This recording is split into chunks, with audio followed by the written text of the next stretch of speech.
I'm going to show you guys how to override this Honeywell hotel thermostat. A lot of these thermostats they have in hotel rooms, you have a limit. This one here, the limit is 66. I can't drop it any lower than that. As many times I push this low button so it stays there. So I'm going to show you guys a quick hack. So what we do here is you got your display, off auto button, and then the up. So you're going to do it in that order. Here's your display, off auto, up, and release. And then you're going to have that LEN.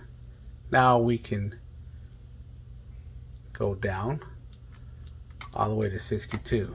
The room will get really cold at 62.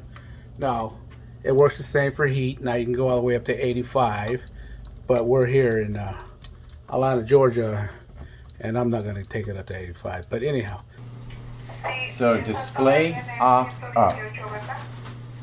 And what does that do?